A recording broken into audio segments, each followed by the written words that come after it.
What's up, fellow travelers? We all know Hong Kong. Flashy architecture, wontons, a financial powerhouse of East Asia. But Hong Kong has a way more interesting history than just money laundering. So how exactly did a rocky little island off the south coast of China with a population of a couple thousand people become one of the most consequential colonial holdings in all of history? The answer to that lies in three main commodities: silver, tea, and opium. In this episode, we'll take a look at the material conditions that made such a process possible and how it happened. So pack up your pipe and get ready to dive into the history of the world's largest ever drug empire. Or maybe don't pack that pipe, opium is bad. Anyway.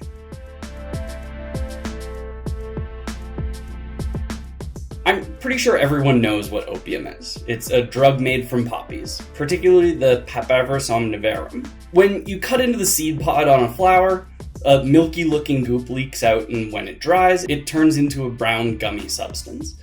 This is raw opium in its simplest form. It has two main active substances in it, morphine and codeine. Both are alkaloids that relieve pain, induce euphoria, and are wicked addictive. People have been growing poppies for both medical and ritualistic purposes since well before recorded history. Humans have always had a particular place in their heart for getting fucked up. But the opium that flooded China in the 18th and 19th centuries was something new.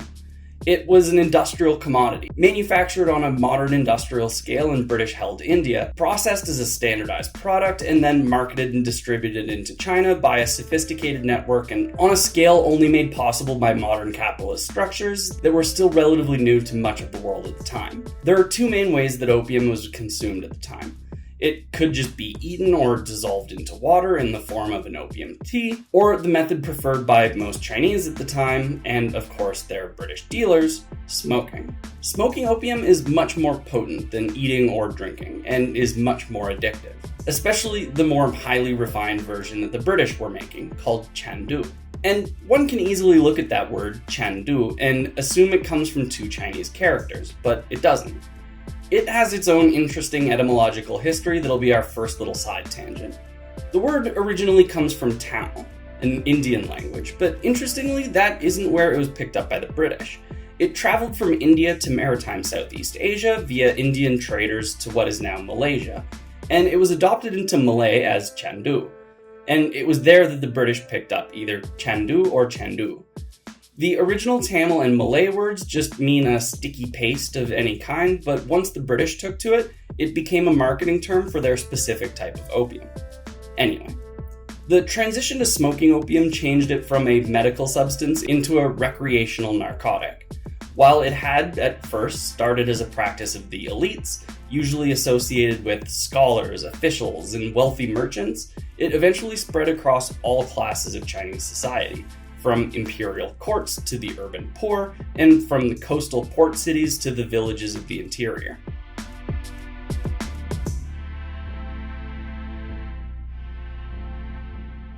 Depending where you're watching this from, you may or may not be perfectly aware of what large-scale opiate addiction does to the social structure of a place.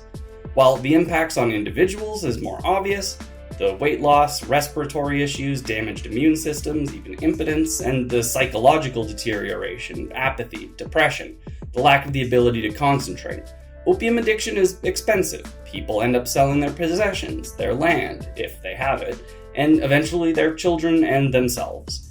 But the downsides of large-scale opiate use isn't just on the individual, of course. Society as a whole sees a loss in productive labor as addicts either can't work or work at reduced capacity, reducing the overall productive capabilities of a society. When your dealers are all from abroad, this also means that huge portions of your economy are shipped off. The Chinese Empire of the time strictly used silver for coinage, and this meant that huge quantities of it were being given to British dealers. There is the inevitable increase in corruption. And who likes doing drugs more than soldiers? Opium addiction was rampant in every level of the Qing dynasty military. A moralist critique of opium use being bad because it corrupts individuals is correct, but very much incomplete.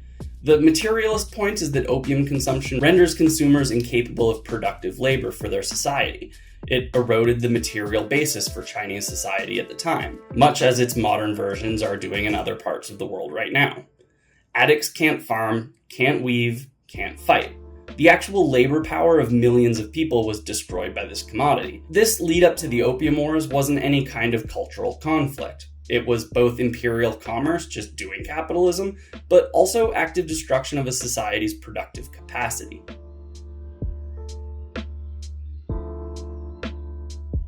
Now, the choice to produce and sell opium wasn't just because the British were uniquely evil. I mean, they were. But such simple moralism is a bad way of understanding history. The choice for opium was because it solved a structural problem in the global trading system of the 18th and 19th centuries. This is where we get to the main driver: tea. If we know anything about the British, it's that they like warm leaf juice. In this era, British demand for tea was enormous and constantly growing. It was a mass-consumed staple among every rung of British society, from royalty to the working class. As of the 1830s, the British were importing over 30 million pounds of tea from China. By the 19th century, for example, the duties collected on the import of tea made up 10% of the entire revenue of the British Empire. The Qing Empire was a highly productive one. They made everything their society needed. They didn't want to or need to import British goods. In the words of Emperor Tianlong in 1793 in a letter to King George III, the Qing dynasty has no use for your country's manufactures. Only silver. They only wanted silver. This massive trade imbalance meant that Britain was pumping silver into the Chinese economy at an unsustainable rate. How to solve this? They needed to find something the Chinese people would actually want to purchase from them. And this is where we get to the opium. The British East India Company held a monopoly on trade with China up until 1834. And they started farming poppies and producing the drug in an honestly kind of fucking unbelievable scale. Operations started in the Bengal region of eastern India, where it would be grown, processed, and packaged before being sold off to private British merchants at auctions.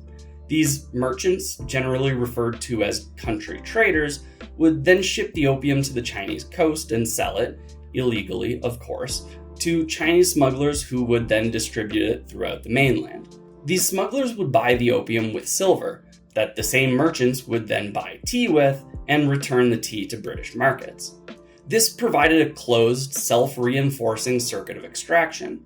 Indian land and labor would produce the opium, Chinese silver and labor would purchase and consume the opium, British dealers purchase tea, then sell it for more silver, rinse, repeat.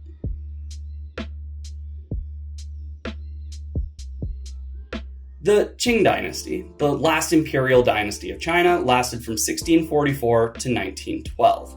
And the decades that led up to the Opium Wars had seen territorial expansion, economic prosperity, and cultural advancements, along with a significant population growth that brought strain on the imperial system. The population had grown from around 150 million in 1700 to over 400 million a century or so later, putting pressure on land, food infrastructure, and state resources. Deforestation was becoming an issue, soil exhaustion from overharvesting. Silting of rivers and canals was reducing agricultural productivity and increasing the threat from both famines and floods. For context, there have only been 2 natural disasters in human history with death tolls above 1 million people, and both of those were floods in China. Flooding has always been a big deal. There was also the issue of funding. The primary source of state revenue was a land tax, which is fixed, inelastic. It doesn't change. So, as increased military spending was required for both the territorial expansion and dealing with European invasions, a fiscal crisis was brewing. There was also the White Lotus Rebellion that started in 1796, which was put down but at huge cost. The military was weakened and the treasury running low. While it had been very successful as a state for the previous few hundred years, suffering from success and all that. Back in 1757, all trade with Western powers was restricted to the port of Canton. We'll use both terms interchangeably for a bit here, but Canton is actually taken from a Portuguese misinterpretation of the name of the province of Guangdong, and was applied to the actual city of Guangzhou. So, modern-day Guangzhou, and an institutional framework called the Canton System was implemented, which managed all Chinese commercial relations with Europe. You'll often read that all commercial relations with the outside world were forced to work through the Canton system, but that's not actually the case. It was only applied to Western European powers. Russia traded by land. Japan was unaffected, as were Korea and the Kingdom of Ryukyu, modern-day occupied Okinawa. Vietnam and Thailand traded freely with the Qing. It was just the Europeans that had to be restricted to the Canton system because they were, dangerous. It's interesting to note that Portugal was actually excluded from the Canton system, but that's because they had their own thing going on in Macau, which will get its own video shortly. These European merchants were only allowed to stay at the Canton during trading season, which lasted roughly from October to March, but they used a different calendar back then. They could only deal with licensed Chinese merchants called Gonghang, anglicized as Kohong, who were in charge of their debts, behavior, and their compliance with Chinese law. European women, firearms, and warships were banned from entering the inner harbor, which all makes sense just fine except for the women part, but anyway. Europeans were also banned from learning Chinese, with the Kohong providing interpreters and translators, though that seems like an impossible law to enforce, so it was more of a ban on speaking it or using it while in the cantons. From the Qing perspective, the Canton system wasn't just arbitrary trade restrictions. It was a mechanism for managing barbarians. These merchants were seen to be, and often were, disruptive, culturally alien, and politically dangerous. The use of the Canton system and keeping trade restricted to a single port ensured that they could be held accountable, while minimizing their contact with the local population. Trade was allowed because it was useful, but it was contained, regulated, and kept under control. The British, used to being able to do whatever they wanted to whoever they wanted, did not like this. They resented the fact that the government would try and limit their trade and therefore profits that they could take from the place, especially since China had made opium and its trade illegal, and so they had to do it covertly. It was already illegal back in Britain, by the way, but it's fine when you do it to other people.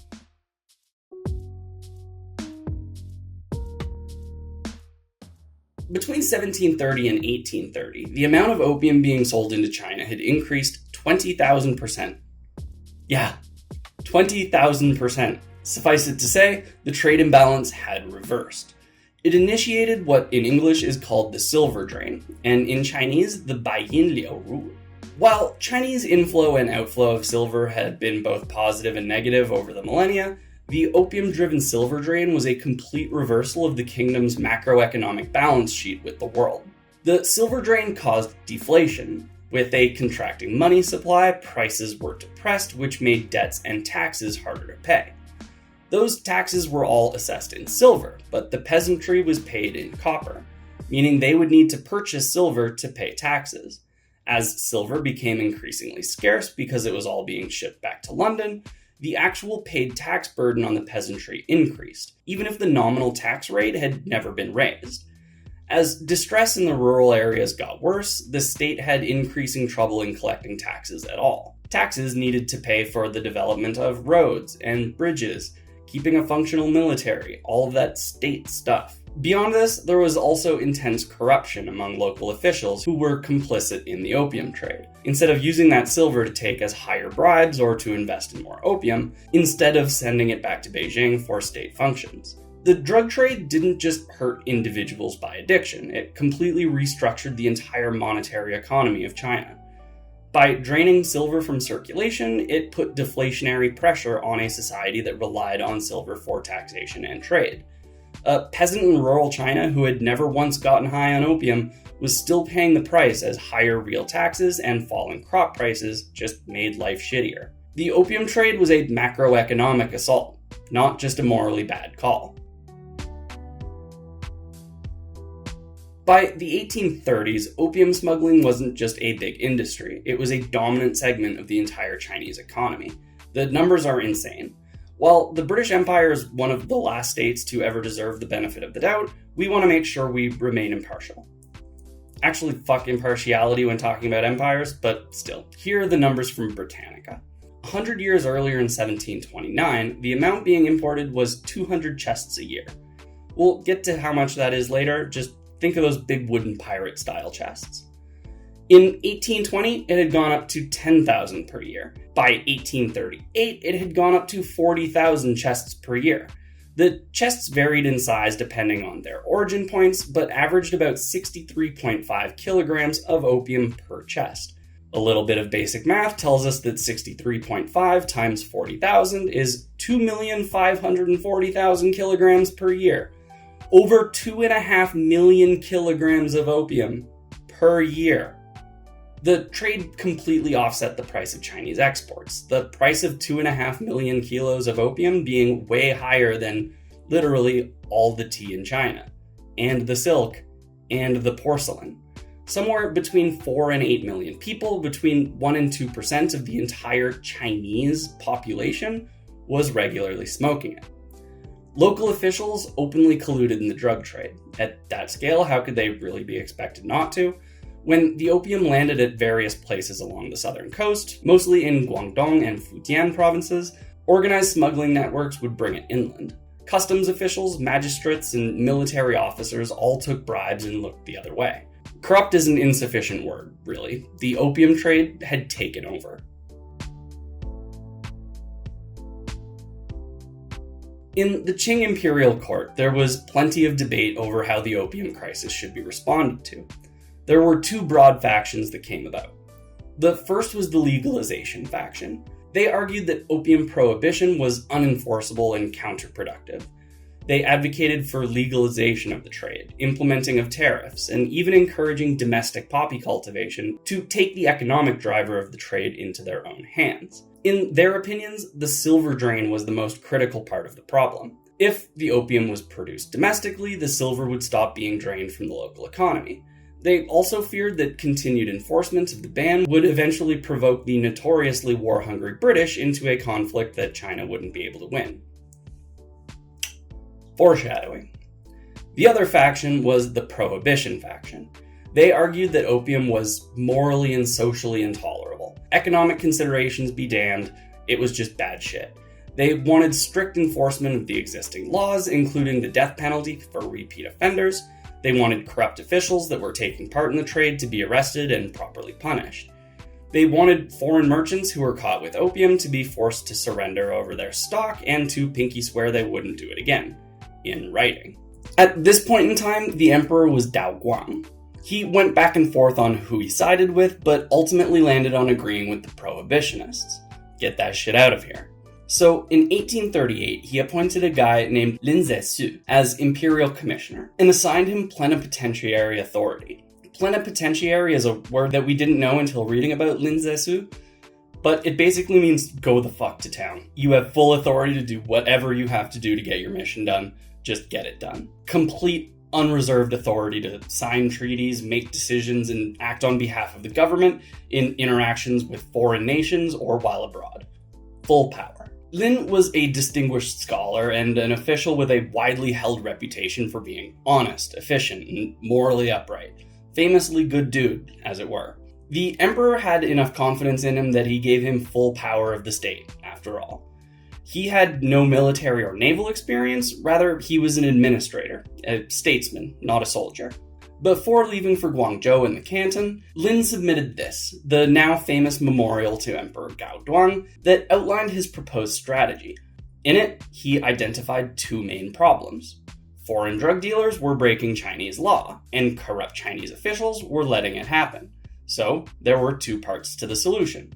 The first being enforcement against these foreigners, take their opium, force them to sign bonds, and blockade their ships if need be. As for the enforcement against the Chinese, arrest and execute domestic opium dealers and corrupt local officials, and close the opium dens. He also warned that Britain might respond militarily, advising the emperor to prepare coastal defenses and, if needed, ban all trade with the British Empire. Not just the opium trade, but cut them off from silk, and the warm leaf juice too. According to Lin, Britain was more dependent on Chinese tea than China was on British goods, except for the one that they explicitly didn't want. Lin believed that by threatening to cut off the tea supply, they could force the British to comply. Unfortunately, he was wrong. He wasn't privy to the British economic balance sheet. He wasn't aware of the role opium played in balancing British finances. While tea was the prize, opium was the tool to get it.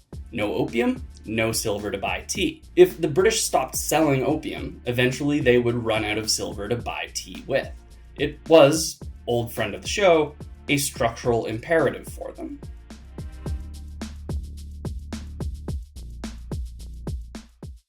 So Lin arrives in Guangzhou on the 10th of March, 1839. He doesn't fuck around at all. He means business. Man on a mission. The first phase was to deal with Chinese dealers. While no numbers are given for how many were executed, somewhere between 1,600 and 1,700 were arrested. And he wrote a stern letter to Queen Victoria. The second phase was to blockade the Canton factories. Those are the places where Westerners were allowed to live. They were called factories. He demanded that they offer up and surrender all of their opium stocks and to sign the bonds that they wouldn't trade in it again, or they'd face execution. The British merchants, being led by a guy named Charles Elliot, refused. Lin responded by blockading the housing they lived in, withdrew all the Chinese servants, and cut off food that China had been supplying them with. Phase 3 was after Elliot eventually gave up. He ordered all the British merchants to surrender their drugs, but interestingly, he promised each of the dealers that the British government would compensate them for all their losses. Elliot's promise changed the opium from being private commercial property into a matter of British national interest. The imperial government now had a direct financial stake in the outcome. Around 20,000 chests, about 1.27 million kilograms of opium, were handed over. The majority of British opium stocks in China at the time. Phase 4 was the destruction of all the opium, which happened in June of 39 at Humen, the entrance to the Pearl River Delta. It was mixed with lime and salt water, dissolved, and flushed into the sea. The process took 23 whole days. Lin Zexu himself composed a prayer to the sea gods, apologizing for polluting their waters with the drug and explaining that he had no choice but to act against this poison. This was a ritualistic act, a public performance, and a political statement to assert Chinese sovereignty in China. The fifth phase was Lin demanding that all foreign merchants sign bonds, again, just promising not to smuggle opium under penalty of death. This too, Elliot refused, claiming that death penalties for commercial offenses was disproportionate. So the impasse escalated. In August of 39, 2 British sailors killed a Chinese man in a brawl here in Kowloon. Lin demanded that the sailors be handed over for trial under Chinese law. Elliot, as impossible to work with as ever, refused this too. Over the following weeks, discussions between Elliot and Lin completely broke down. You wonder why. First, they retreated to Macau, the Portuguese concession, then settled into Hong Kong harbor. Trade between China and Britain was suspended, and both sides started preparing for war.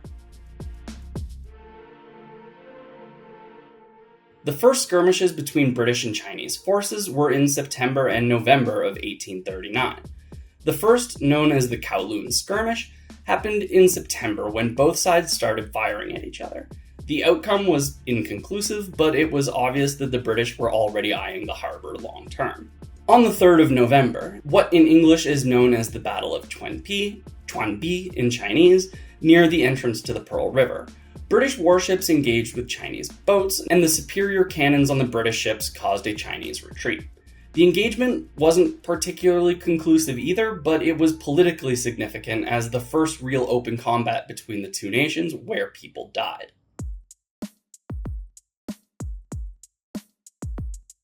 When folks back in London heard about what Lin had been up to since late 1839, the British government had a choice to make.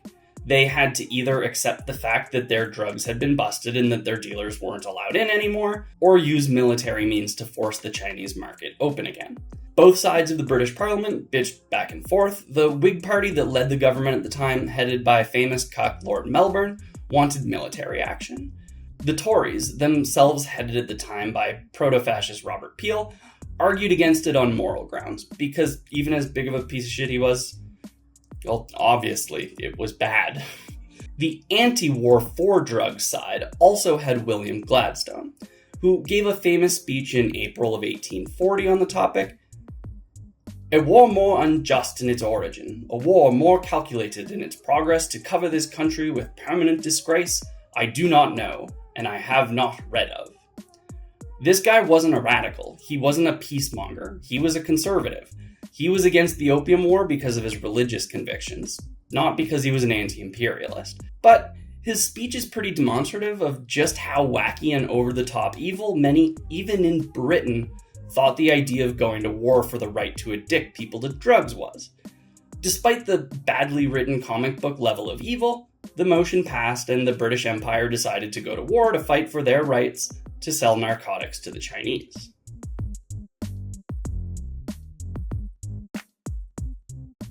A force was assembled from all over: Royal Navy, East India Company, British Army, and the Indian Army, still controlled by Britain at the time, obviously.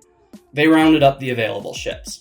16 warships, and remember that this was 1840, so Britain had steamships that the Chinese didn't. They sent over 16 warships and 30 troop transport ships. It was commanded by Admiral George Elliot, the cousin of Charles Elliot, the asshole in Canton who had started this whole thing by refusing to give up the drugs he was slanging. There was also General Hugh Gough, who I'm only including here just to point out what a stupid-ass name that is. It wasn't a real invading army. They knew they couldn't just invade and occupy China. Instead, the point was seizing some key points and using them as a means to force the Qing government into accepting their terms. The important part here is the technological disparity between the two militaries. Not only did the British have access to steam-powered ships that could tow the bigger sailing warships against the wind and upstream, they had more advanced muskets and artillery, explosive shells, etc. Chinese coastal defenses were of the previous era, masonry forts with fixed position cannons. We're not military nerds on this channel, we just bring all this up to show that it wasn't a fight between equals. It was a knife to a gunfight kind of thing. An industrializing nation against an agrarian one. Even if you're the biggest, baddest guy on the block, you're not going to win your boxing match against the guy with a gun. The expeditionary force arrived off the Chinese coast in June 1840. The strategy first was just to block the Pearl River, the river that Guangzhou sits on. They also wanted to seize the Zhoushan Islands of Hangzhou Bay, just south of Shanghai, with the point being to threaten the Grand Canal, a vital waterway that connected the rice-growing regions of southern China to Beijing. July 5th of 1840, the British attacked and captured the city of Dinghai, the administrative center on the Zhoushan Islands. They looted and then set up for occupation. They were real assholes about it. Killed lots of civilians, destroyed infrastructure, all that. The capture of Zhoushan was a strategically important milestone, though. The islands allowed for control over access to the Qiangjiang River, usually called in English the Yangtze River, because the part where it meets the sea is called Yangtzejiang. The importance of this river in controlling access to it can't really be overstated, as it determines access to important cities like Hangzhou, Wuhan, and Chongqing. Even Chengdu sits on a river that eventually feeds into the Yangtze. It's important. While the British managed to hold on the islands for a few months, they ended up, mostly by being filthy barbarians and being disease-ridden, having to pull their troops from the island by early the next year. Another expedition was sent north to the mouth of the Beihe River, the one that gives access to Tianjin and beyond that, Beijing, trying to threaten the capital directly. The Qing court, which had been mostly dismissive of the barbarian threat up until this time, was confronted with the reality that these barbars have really good guns and are fucking shit up. Lin Zexu was sacked. He ended up having all the blame for this whole affair dumped on him, and he was exiled to Yili, a place way out of the way in what is modern-day Yili Kazakh Autonomous Prefecture in northern Xinjiang province. While he was disgraced as an official, at least he got to live out his days with these pretty views and delicious beshbarmak. He was replaced by a guy named Qi Shen, who was a Manchu official. Qi Shen was given the responsibility of negotiating with the British.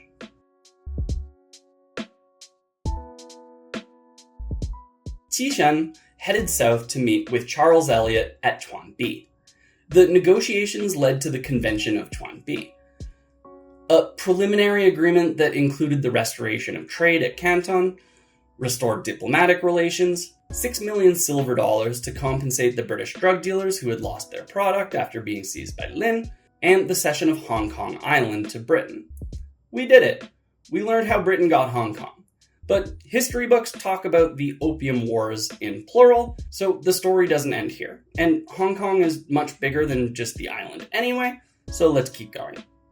While Qishan had signed the convention, Daoguang refused to sign and ratify it. He was pissed about the terms, mostly about losing Hong Kong. Qishan was recalled, arrested, and had all his shit confiscated. His career was over. Ironically, when the British government back in London learned about the treaty, they also rejected it.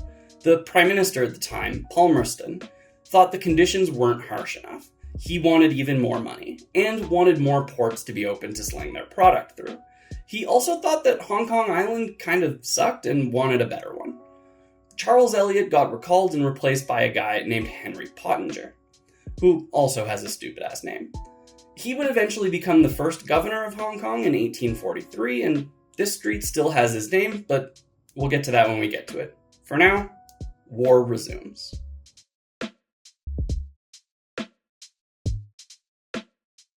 The expeditionary force was reinforced, and they set out to take over all the islands surrounding Hong Kong to control access to the Pearl River Delta. In February of 41 was the Battle of Bogue. I'm constantly amazed that English managed to become the global lingua franca. British words just sound so fucking dumb. Anyway, by May of 41, British forces had made their way up the Pearl River and had captured Guangzhou. The Chinese commander in charge of the city was Yi Shan, and when the British arrived, he agreed to pay them another $6 million silver to spare the city from looting and pillaging. This would go on to be called the Canton Ransom. This set the pace for the war. The Qing couldn't stop the British from looting and pillaging coastal cities. The only option was to pay them to leave. By August, they moved north, attacking and occupying Xiamen, Ningbo, and Zhoushan Islands again, each time following the same playbook. Seize a port city, destroy all defenses, loot the place and demand payment.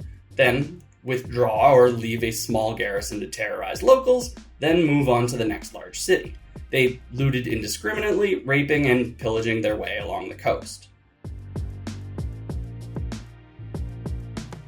By early 1842, the British launched their most decisive campaign. The offensive was to sail up the Yangtze River and cut off access to the Grand Canal to choke off the civilian populations of the north from the agricultural centers of the south. June of 42 had the Battle of Wusang, where they took over the fortified town of Wusang, just north of Shanghai, then the Battle of Zhenjiang in July, that sits at the junction of the Yangtze and Grand Canal. This was the most strategically important part of the campaign. Zhenjiang controlled the canal, and the canal fed the cities of the north, most importantly, Beijing. 3,000 Qing soldiers fought back block by block to protect the city, but the 7,000 British and Indian soldiers eventually won out, giving them control over the food supply of the north. The occupation of Zhenjiang was particularly bad. We try not to shy away from the horrors of imperialism on this channel, but it was really gross. Rivers blocked up by dead bodies kind of thing. Unsurprisingly, this has basically nothing written about it in English, but we have found a first-hand account written by a civilian in the city during the invasion, and we'll have it in the description. The next target, just up the river, was Nanjing, the southern capital. Not being able to face the prospect of what had just happened in Zhenjiang happening to such a culturally and strategically important city as Nanjing, the Qing court capitulated. The negotiations began aboard the British flagship, the HMS Cornwallis, which had anchored in the river off Nanjing. The Qing delegation was headed by two guys, one named Qi Ying and the other named Yi Lipu. The British side was led by Pottinger. While called negotiations, they weren't really. The British just presented terms. The Qing delegation accepted them. There was no bargaining, no discussion on the final points. The only thing that could really be counted as a success from the Qing side is that the British would leave the Zhoushan Islands near Shanghai, but only once they'd been paid what they wanted. The Treaty of Nanjing, the Nanjing Qiaoyue, was made up of only 13 articles, and they're all useful in understanding not just how Hong Kong became British, but also how it sets the stage for what the Chinese call the century of humiliation that followed. We'll only cover the relevant ones here, but the treaty is easy to look up online if you want to read them all. The first article, peace and friendship. The direct wording being, there shall henceforward be peace and friendship between Her Majesty the Queen of Great Britain and Ireland and His Majesty the Emperor of China. The second article was that British merchants would be allowed to reside at and trade in 5 different port cities instead of just Guangzhou. The 4 new ones added were Xiamen, Fuzhou, Ningbo, and Shanghai. And each of these cities would have British consuls stationed at them. The third article, which is the most important for our purposes here today, is the one that cedes control of Hong Kong Island. Now, let's take a look at the actual wording of it here for a minute, because this has an important piece of the story in it as well. The island of Hong Kong, to be possessed in perpetuity by Her Britannic Majesty, her heirs and successors, and to be governed by such laws and regulations as Her Majesty the Queen of Great Britain, etc., shall see fit to direct. Notice the in perpetuity in there. Forever. But we can look around where we are right now in Hong Kong and see that it is very much a part of China again. It's also only the island of Hong Kong, not where much of this video was shot in Kowloon. Let's put a pin in that and we'll get back to it in a bit. Article 4 was that the Emperor of China would agree to pay 6 million silver dollars for the opium that was destroyed. Article 5 was that they would pay another 3 million for debts that had nothing to do with the war but were holdovers from the Kohang merchants in Guangzhou. 12 million more dollars were to pay the British for the expense of having launched the war, in Article 6. The rest are mostly terms on how payments would be made, prisoner releases, stuff like that. So on top of all the destruction, China would have to pay the British 21 million silver dollars. When translated to modern USD, it works out somewhere just under $1 billion, but economies of the 1840s were nothing like our economies of today. It ended up being between 30 and 40% of the entire annual Qing state revenue at the time.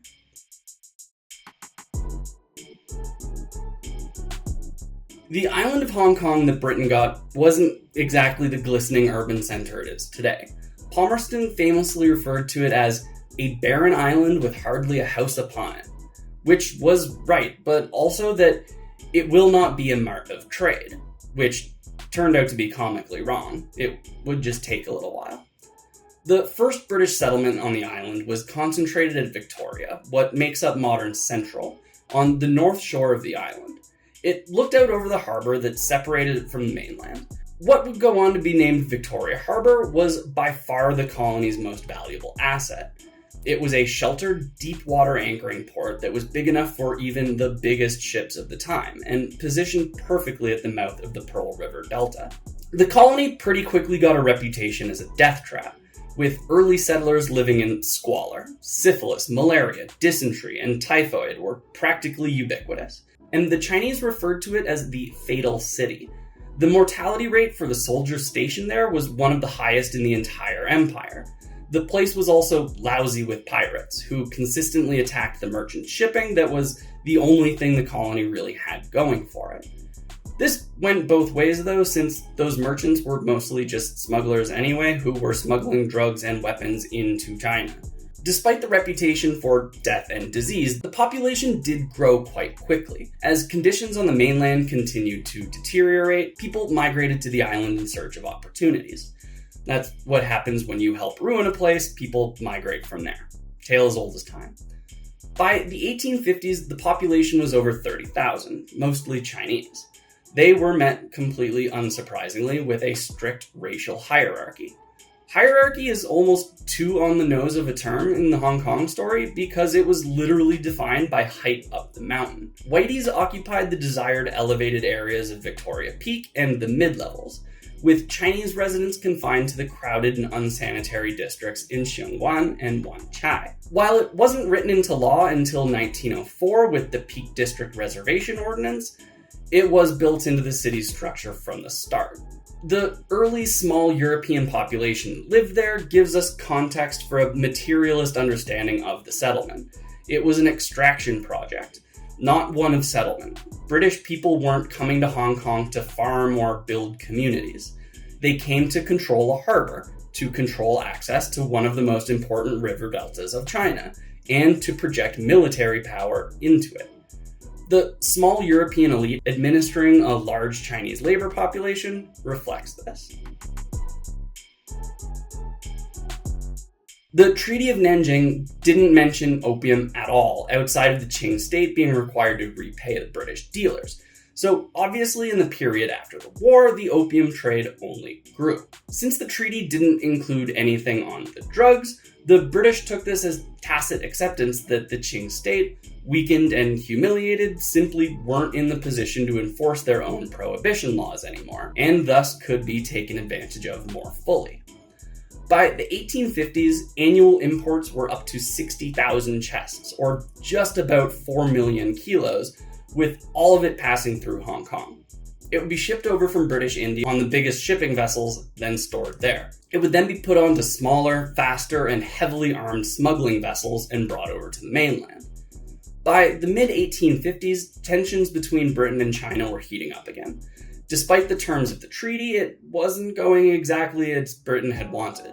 Chinese officials, while weakened overall, really didn't want British trade getting through, and did whatever they could to block it when they could. The opening of residence for foreigners at Canton was never fully implemented as the British wanted, with merchants still confined to the factories. But what probably irked them the most was the fact that Chinese officials treated them as lesser. China, the Middle Kingdom, was still treating the relationship as if they were the center of the world talking to a periphery state. Qing officials didn't really understand the fact that, unlike in the vast majority of human history, China wasn't the center of the world at the moment. It was Europe. And the fact that they weren't groveling, well, that pissed them off. The Second Opium War is sometimes also called the Arrow War, because it was set off by the Arrow Incident in 1856.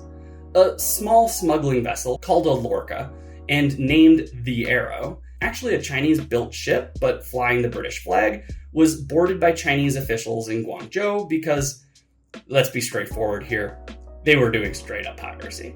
But the British and the French, who were also screwing with China by now, took it as an open opportunity to start killing. The French justification was slightly different. A French missionary named Father Auguste Chapdelaine had been killed in Guangxi province earlier that year in February, but in reality the French wanted to expand northward from their holdings in French Indochina at the time, now Vietnam, Laos, and Cambodia. But they wanted to get their hands on more of southern China. For the first year and change, the British just bombed Guangzhou. They lacked the ground forces to actually occupy the city, so they just went back and forth from Hong Kong to resupply, then back to Guangzhou to shoot cannons into it. At the end of 57, a joint British-French force finally attacked and captured Guangzhou. They put in a puppet government that was on paper still Chinese, but answered to them. They would go on to hold the city for 3 years. The next year, a treaty called the Treaty of Tientsin was written up and signed by the puppet government, but the main Qing government was not down with it. Britain and France sent diplomats to Beijing to try and force them to ratify the treaty.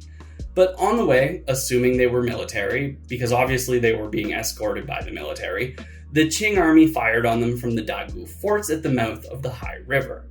This led to the British and French deciding that it wasn't worth their time to even pretend to do diplomacy anymore, and they sent an attack force to Beijing headed by Lord Elgin and Baron Gros.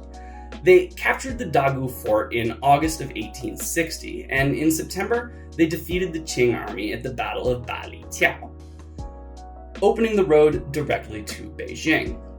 In October, they entered the city and looted the Old Summer Palace, an imperial garden palace complex on the outskirts.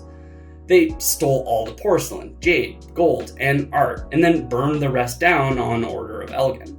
It was an act specifically to humiliate and enrage the Chinese. The palace was a cultural center, a repository of art and literature, not a military target in the slightest. Later in the month, on the 24th of October, the desperate Qing court signed the Convention of Peking, which confirmed and expanded the terms of the Treaty of Tientsin. The key provisions being more silver, opening of Tianjin as a treaty port, and for our purposes, the most important provisions. The first being ceding of Kowloon Peninsula to the British, and the coolie trade in relation to the Chinese populations. It had existed elsewhere in the British Empire previously, but not yet in China. Now, for a little context, the British had banned slavery in the empire a couple of decades earlier in 1833, but the structural context of the British Empire was built on it. Slavery couldn't just go away or the empire would collapse. The coolie trade, as it was called, was a way that the British were able to take people freeing from problems associated with the continuing collapse of the Qing state and put them to work as indentured servants, or basically slaves with time limits on how long they could be slaves. People fleeing collapse would basically allow themselves to be made into slaves in the off chance that when they were finally free again, they would be in a better position. Kowloon wasn't a random demand. It was motivated by very specific strategic considerations. The first being that the British military planners knew from the moment they had acquired Hong Kong in 1942 that it would be very easy to just park a bunch of artillery on Kowloon and bombard the colony on the island. If they controlled the peninsula too, they could militarize the border that would be considerably easier to defend than an island that would have to deal with artillery. Besides, by this point, the island was getting pretty overcrowded. The European population had started to grow, and they obviously couldn't be expected to live among those Chinese that did all the work for them. Plus, they wanted to expand militarily, meaning barracks that take up a lot of space. Finally, there was the harbor itself. The body of water between the island and Kowloon was the colony's most valuable asset, but it was only as safe as the land around it. Opposing forces stationed in Kowloon could easily shoot and sink the ships full of drugs, and that would be bad for British business. Besides, this is just how imperialism works. Establish a foothold, consolidate and develop that foothold, look around for strategic vulnerabilities, then start killing until you can address those vulnerabilities, and repeat. Article 6 of the Convention of Peking stated, "With a view to the maintenance of law and order in and about the harbor of Hong Kong, His Imperial Majesty the Emperor of China agrees to cede Her Majesty the Queen of Great Britain and Ireland, and to her heirs and successors, to form part of the colony of Hong Kong, the portion of the town of Kowloon in the province of Guangdong, situated to the south of a line which, from the extreme point of the promontory of Kowloon, extends along the northern boundary of the territory, which has been described in detail in the annexed map." This covered the peninsula, the line in the article going on to become the aptly named Boundary Street. The land to the north was leased in 1898, not ceded. I only bothered reading out the whole article from the convention because I just find the use of language so interesting. Almost 200 years later, we see the exact type of rhetoric being used for expansionist projects. "Oh, come on now, don't be unreasonable. Of course we have to take everything south of the Litani. It's so we can defend ourselves." While significantly more populated than Hong Kong Island, Kowloon was similar in that it was a landscape of villages and fishing communities, but also farmland. Tsim Sha Tsui, at the southern end of the peninsula and directly facing the island, became the site for military installations. Villages like Yomate and Mongkok have gone on to become some of the most densely populated places on Earth. The people of Kowloon were obviously not consulted on the transfer. The villages, farms, temples, and particularly the ancestral graves that rooted people to the land were all of a sudden British. Those graves in particular would go on to become problems for later urban development. The same racial hierarchy was then implemented in Kowloon, the European residents taking the breezy high grounds in places like Tsim Sha Tsui, and the Chinese residents pushed into places like Yomate and Mongkok. The ceding of Kowloon changed Hong Kong from being an island foothold into being a real territorial colony. Having both shores of the harbor gave them a real place for power projection on the mainland. The harbor could be defended, policed, and developed without interference from the mainland. The Royal Navy could harbor with complete security. The commercial harbor could be expanded without constraint. The harbor went from a demarcation with another empire into basically a British lake. The Kowloon Peninsula went from scattered villages and farmland into a center for some of the most intense urban development in human history. By the late 20th century, it was one of the most densely populated places on the planet. High-rises and crowded streets with continuous commercial activity. Just like Hong Kong Island, Kowloon was ceded to the British royal family in perpetuity, and over the next century, most believed it would stay this way. But as the British Empire crumbled following the World Wars, and it became increasingly clear after the Dengis reforms in 1978 that China was planning to regain its place as the center of the world economy, the two nations signed the Sino-British Joint Declaration of 1984, which would allow for the return of Hong Kong Island, Kowloon, and the new territories to Chinese control in 1997. Well, this has been a much longer one than normal. It takes us forever to research and write these scripts. We shoot everything ourselves and even make our own music. No AI. It's a labor of love. So if you made it this far, we'd really appreciate it if you lick that like button, pause subscribe, and leave a comment saying something nice or calling us wankers or whatever the algorithm likes both. Until the next one, bye-bye!